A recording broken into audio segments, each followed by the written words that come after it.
ആകാശവാണി. നമസ്കാരം. പ്രാദേശിക വാർത്തകൾ വായിക്കുന്നത് അശ്വതി.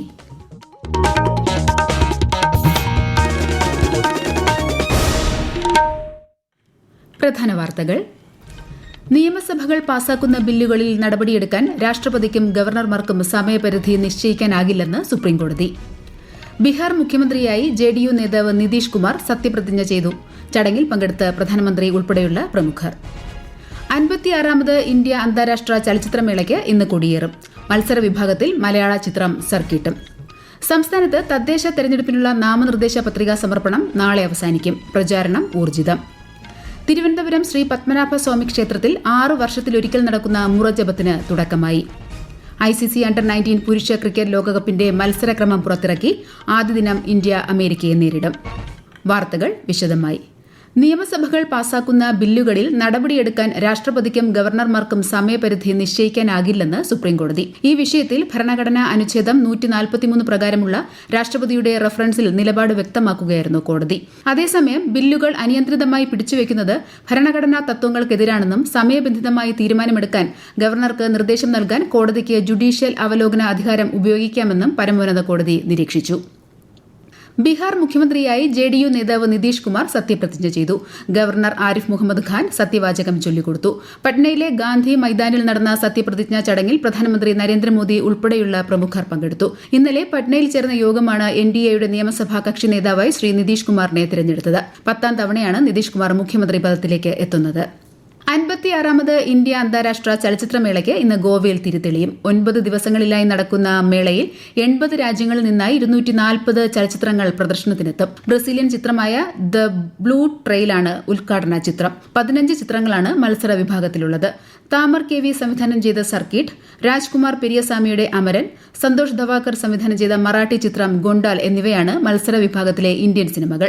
മേള ഈ മാസം 28-ന് സമാപിക്കും. സംസ്ഥാനത്ത് തദ്ദേശ തെരഞ്ഞെടുപ്പിനുള്ള പ്രചാരണം ഊർജിതമായി പുരോഗമിക്കുന്നു. ഇന്നലെ വരെ 28,000-ലേറെ സ്ഥാനാർത്ഥികളുടെ 42,000-ലേറെ നാമനിർദ്ദേശ പത്രികകളാണ് ലഭിച്ചത്. പത്രികാ സമർപ്പണത്തിനുള്ള സമയപരിധി നാളെ അവസാനിക്കും. വൈകിട്ട് 3 മണിവരെ പത്രിക സമർപ്പിക്കാം. സൂക്ഷ്മ പരിശോധന മറ്റന്നാൾ നടക്കും. അടുത്ത മാസം 9-നും 11-നും 2 ഘട്ടങ്ങളായാണ് വോട്ടെടുപ്പ്. 13-നാണ് വോട്ടെണ്ണൽ. കേരളത്തിൽ തീവ്ര വോട്ടർ പട്ടിക പരിഷ്കരണത്തിന്റെ ഭാഗമായുള്ള എന്യൂമറേഷൻ ഫോം വിതരണം 99% പൂർത്തിയായതായി മുഖ്യ തെരഞ്ഞെടുപ്പ് ഓഫീസർ രത്തൻ യു കേൽക്കർ. കൃത്യതയും സുതാര്യതയും ഉറപ്പാക്കുന്നതിന് ബൂത്ത് ലെവൽ ഏജന്റുമാരുമായി അടിയന്തര യോഗങ്ങൾ ചേരാൻ BLOമാർക്ക് നിർദ്ദേശം നൽകി. SIR പ്രവർത്തനങ്ങൾ ഏകോപിപ്പിക്കുന്നതിന് കളക്ഷൻ ഹബ്ബുകൾ, ഹെൽപ്പ് ഡെസ്കുകൾ തുടങ്ങിയവയും ആരംഭിച്ചിട്ടുണ്ട്. Kozhikode Cheruvadi higher secondary NSS unit BLOമാരുടെ നേതൃത്വത്തിൽ വിവിധ കേന്ദ്രങ്ങളിൽ ഒരുക്കിയ ഹെൽപ്പ് ഡെസ്കുകളിൽ 700ഓളം പേർ പങ്കെടുത്തു. ലക്ഷദ്വീപിലും SIR നടപടികൾ ഊർജിതമായി പുരോഗമിക്കുന്നു. നിലവിൽ 57,813 വോട്ടർമാർക്കുള്ള എന്യൂമറേഷൻ ഫോമുകൾ 10 ദ്വീപുകളിലായി വിതരണം ചെയ്തതായി ലക്ഷദ്വീപ് ഇലക്ഷൻ കമ്മീഷണർ അറിയിച്ചു. പകൽ മത്സ്യബന്ധനത്തിന് പോകുന്നവർക്കുൾപ്പെടെ രാത്രികാല ക്യാമ്പുകൾ ഏർപ്പെടുത്തിയിരുന്നു.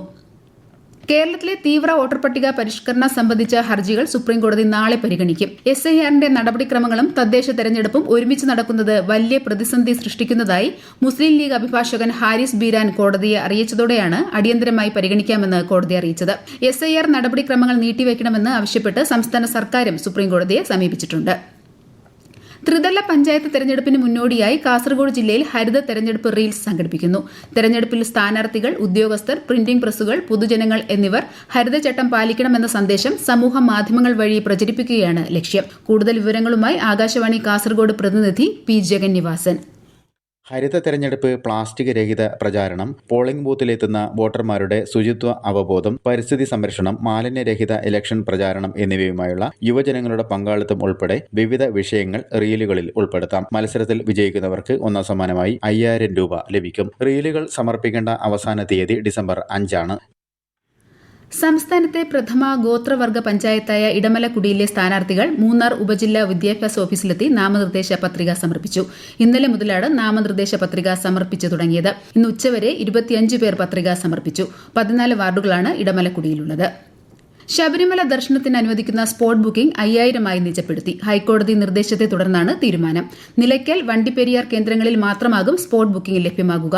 പമ്പ, എരുമേലി, ചെങ്ങന്നൂർ എന്നിവിടങ്ങളിലെ സ്പോട്ട് ബുക്കിംഗ് താൽക്കാലികമായി നിർത്തിവെച്ചു. തിങ്കളാഴ്ച വരെയാണ് നിയന്ത്രണങ്ങൾ. ഭക്തർ പരമാവധി വെർച്വൽ ക്യൂ വഴി സ്ലോട്ട് ഉറപ്പാക്കി ദർശനം നടത്തണമെന്ന് തിരുവിതാംകൂർ ദേവസ്വം ബോർഡ് അഭ്യർത്ഥിച്ചു. ശ്രീ പത്മനാഭസ്വാമി ക്ഷേത്രത്തിൽ മുറജപത്തിന് തുടക്കമായി 8 ദിവസം 7 മുറകളായി 56 ദിവസം നീളുന്നതാണ് മുറജപം. വിശദാംശങ്ങളുമായി ആകാശവാണി തിരുവനന്തപുരം ജില്ലാ പ്രതിനിധി രജു കോലിയക്കോട്. വേദസംഹിതയെ ആദ്യന്തം ഉപാസിക്കുന്ന രീതിയാണ് ശ്രീ പത്മനാഭസ്വാമി ക്ഷേത്രത്തിൽ 6 വർഷത്തിലൊരിക്കൽ നടക്കുന്ന മുറജപം. പതിവുള്ള ഋഗ് യജുർ സാമവേദങ്ങളുടെ ജപത്തിനു പുറമെ ഇക്കുറി അഥർവവേദം കൂടി ഉൾപ്പെടുത്തിയിട്ടുണ്ട്. ശൃംഗേരി, ഉടുപ്പി, ഉത്രാദി, കാഞ്ചീപുരം എന്നീ മഠങ്ങളിൽ നിന്നുള്ള സന്യാസിമാർക്ക് പുറമെ ഹൈദരാബാദിലുള്ള ചിന്നജീയർ സ്വാമിയും പങ്കെടുക്കും. മുറജപത്തിന്റെ ഭാഗമായി വന്ദേ പത്മനാഭം എന്ന പേരിൽ നടക്കുന്ന കലാപരിപാടികൾ തെലുങ്ക് നടൻ റാണ ദഗുപതി ഇന്ന് വൈകുന്നേരം ഉദ്ഘാടനം ചെയ്യും. മുറജപം ലക്ഷദീപം ചടങ്ങിന് ഇത്തവണ 6 കോടി രൂപയാണ് ചെലവ് പ്രതീക്ഷിക്കുന്നത്. ഭീമാപ്പള്ളി ഉറൂസ് പ്രമാണിച്ച് തിരുവനന്തപുരം നഗരസഭാ പരിധിയിലുള്ള എല്ലാ വിദ്യാഭ്യാസ സ്ഥാപനങ്ങൾക്കും സംസ്ഥാന സർക്കാർ സ്ഥാപനങ്ങൾക്കും ശനിയാഴ്ച അവധിയായിരിക്കുമെന്ന് ജില്ലാ കളക്ടർ അറിയിച്ചു. മുൻ നിശ്ചയിച്ചിട്ടുള്ള പൊതുപരീക്ഷകൾക്ക് മാറ്റമില്ല. തദ്ദേശ സ്വയംഭരണ സ്ഥാപനങ്ങൾ, പൊതു തെരഞ്ഞെടുപ്പുമായി ബന്ധപ്പെട്ട് പ്രവർത്തിക്കുന്ന സർക്കാർ സ്ഥാപനങ്ങൾ എന്നിവയ്ക്ക് അവധി ബാധകമല്ല. ശനിയാഴ്ച മുതൽ ഡിസംബർ 2 വരെയാണ് ഭീമാപ്പള്ളി ഉറൂസ്. ഈ വാർത്തകൾ ആകാശവാണിയിൽ നിന്ന്. ആകാശവാണി വാർത്തകളും വാർത്താധിഷ്ഠിത പരിപാടികളും all India radio news Thiruvananthapuram YouTube ചാനലിലും all India radio news Thiruvananthapuram Facebook പേജിലും AR News_ തിരുവനന്തപുരം ഇൻസ്റ്റഗ്രാം അക്കൌണ്ടിലും AR News_TVM X ഹാൻഡിലും ലഭ്യമാണ്. പ്രധാനമന്ത്രി നരേന്ദ്രമോദി ആകാശവാണിയിലൂടെ ജനങ്ങളുമായി ആശയങ്ങൾ പങ്കുവയ്ക്കുന്ന പ്രതിമാസ പ്രഭാഷണ പരിപാടി മൻ കി ബാത്ത് ഈ മാസം 30-ന്. പരിപാടിയുടെ 128ാം പതിപ്പാണിത്. മലയാള പരിഭാഷയും ഉണ്ടായിരിക്കും. പരിപാടിയിലേക്കുള്ള ആശയങ്ങളും നിർദ്ദേശങ്ങളും 1800117800 എന്ന ടോൾ ഫ്രീ നമ്പറിലൂടെ ഈ മാസം 28 വരെ നൽകാം. ശബരിമല സ്വർണ്ണപ്പാളി കേസിൽ ദേവസ്വം ബോർഡ് മുൻ പ്രസിഡന്റ് N വാസുവിനെ ഇന്ന് 4 മണിവരെ പ്രത്യേക അന്വേഷണ സംഘത്തിന്റെ കസ്റ്റഡിയിൽ വിട്ടു. കൊല്ലം വിജിലൻസ് കോടതിയുടേതാണ് നടപടി. വാസുവിനെ 4 മണിക്ക് വീണ്ടും വിജിലൻസ് കോടതിയിൽ ഹാജരാക്കും. മുൻ അഡ്മിനിസ്ട്രേറ്റീവ് ഓഫീസർ മുരാരി ബാബുവിന്റെ ജാമ്യാപേക്ഷയിലും വിജിലൻസ് കോടതി വിശദമായ വാദം കേൾക്കും. അതേസമയം കേസിൽ ദേവസ്വം ബോർഡ് മുൻ പ്രസിഡന്റ് A പത്മകുമാറിന്റെ അറസ്റ്റ് ഉടൻ ഉണ്ടായേക്കുമെന്നാണ് സൂചന. ഇന്ത്യയുടെ സാംസ്കാരിക വൈവിധ്യത്തെ അടുത്തറിയാൻ ലക്ഷ്യമിട്ട് സംഘടിപ്പിക്കുന്ന ദേശീയ കലാ ഉത്സവിന്റെ സംസ്ഥാനതല മത്സരത്തിന് കോഴിക്കോട് തുടക്കമായി. ചലച്ചിത്ര ഗാനരചയിതാവ് പത്മശ്രീ കൈതപ്രം ദാമോദരൻ നമ്പൂതിരി ഉദ്ഘാടനം നിർവഹിച്ചു. കൂടുതൽ വിവരങ്ങളുമായി ആകാശവാണി കോഴിക്കോട് ജില്ലാ പ്രതിനിധി നസീർ ബാബു. പൊതുവിദ്യാലയങ്ങളിലെ 9 മുതൽ 12 വരെ ക്ലാസുകളിൽ കുട്ടികളാണ് കലോത്സവത്തിലെ 12 ഇനങ്ങളായി മത്സരിക്കുന്നത്. പ്രധാന വേദിയായ ജൂബിലിയാളിന് പുറമെ Samoothiri higher secondary school, Chalappuram NSS EM UP school എന്നിവിടങ്ങളിലും മത്സരവേദികളുണ്ട്. Vocal music, instrumental music, solo dance, traditional story telling, indigenous toys making തുടങ്ങിയവയിൽ ജില്ലാതലത്തിൽ മികവ് തെളിയിച്ച 400ഓളം പ്രതിഭകളാണ് പങ്കെടുക്കുന്നത്. സംസ്ഥാന തലത്തിൽ സമ്മാനം നേടുന്ന കുട്ടികൾ പൂനെയിൽ നടക്കുന്ന ദേശീയ കലോത്സവത്തിൽ കേരളത്തിനായി മാറ്റുരക്കും. ICC അണ്ടർ 19 പുരുഷ ക്രിക്കറ്റ് ലോകകപ്പിന്റെ മത്സരക്രമം അന്താരാഷ്ട്ര ക്രിക്കറ്റ് കൌൺസിൽ പുറത്തിറക്കി.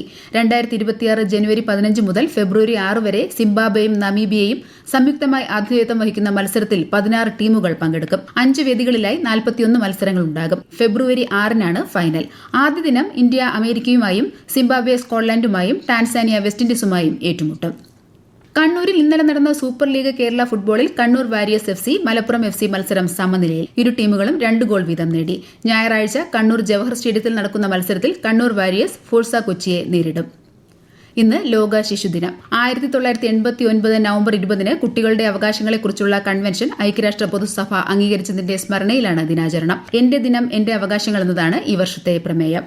India AI impact pre summit കോൺഫറൻസിന് ഇന്ന് തിരുവനന്തപുരത്ത് തുടക്കമാകും. ചീഫ് സെക്രട്ടറി A ജയതിലക് മുഖ്യാതിഥിയാകും. കേന്ദ്ര ഇലക്ട്രോണിക്സ് വിവര സാങ്കേതിക വിദ്യാ മന്ത്രാലയത്തിന് കീഴിലെ സോഫ്റ്റ്വെയർ ടെക്നോളജി പാർക്ക് ഓഫ് ഇന്ത്യയും ICACA തിരുവനന്തപുരം ചാപ്റ്ററും സംയുക്തമായാണ് കോൺഫറൻസ് സംഘടിപ്പിച്ചിരിക്കുന്നത്. അടുത്ത വർഷം നടക്കുന്ന ഇന്ത്യ AI ഇംപാക്ട് ഉച്ചകോടിക്ക് മുന്നോടിയായിട്ടാണ് സമ്മേളനം. തപാൽ വകുപ്പിന് കീഴിലെ Thiruvananthapuram south postal division Ananthapuri peaks 2025 ജില്ലാതല ഫിലാറ്റലിക് പ്രദർശനം സംഘടിപ്പിക്കുന്നു. തിരുവനന്തപുരം ചന്ദ്രശേഖരൻ നായർ സ്റ്റേഡിയം കോംപ്ലക്സിലെ ഒളിമ്പിയ ഓഡിറ്റോറിയത്തിൽ ഇന്നും നാളെയുമാണ് പ്രദർശനം. പ്രധാന വാർത്തകൾ വീണ്ടും. നിയമസഭകൾ പാസാക്കുന്ന ബില്ലുകളിൽ നടപടിയെടുക്കാൻ രാഷ്ട്രപതിക്കും ഗവർണർമാർക്കും സമയപരിധി നിശ്ചയിക്കാനാകില്ലെന്ന് സുപ്രീംകോടതി. ബീഹാർ മുഖ്യമന്ത്രിയായി JDU നേതാവ് നിതീഷ് കുമാർ സത്യപ്രതിജ്ഞ ചെയ്തു. ചടങ്ങിൽ പങ്കെടുത്ത് പ്രധാനമന്ത്രി ഉൾപ്പെടെയുള്ള പ്രമുഖർ. 56ാമത് ഇന്ത്യ അന്താരാഷ്ട്ര ചലച്ചിത്രമേളയ്ക്ക് ഇന്ന് കൊടിയേറും. മത്സര വിഭാഗത്തിൽ മലയാള ചിത്രം സർക്കിട്ടും. സംസ്ഥാനത്ത് തദ്ദേശ തെരഞ്ഞെടുപ്പിനുള്ള നാമനിർദ്ദേശ പത്രികാ സമർപ്പണം നാളെ അവസാനിക്കും. പ്രചാരണം ഊർജിതം. തിരുവനന്തപുരം ശ്രീ പത്മനാഭസ്വാമി ക്ഷേത്രത്തിൽ 6 വർഷത്തിലൊരിക്കൽ നടക്കുന്ന മുറജപത്തിന് തുടക്കമായി. ICC അണ്ടർ 19 പുരുഷ ക്രിക്കറ്റ് ലോകകപ്പിന്റെ മത്സരക്രമം പുറത്തിറക്കി. ആദ്യ ദിനം ഇന്ത്യ അമേരിക്കയെ നേരിടും. പ്രാദേശിക വാർത്തകൾ കഴിഞ്ഞു. അടുത്ത വാർത്താ പ്രക്ഷേപണം 12:50-ന്.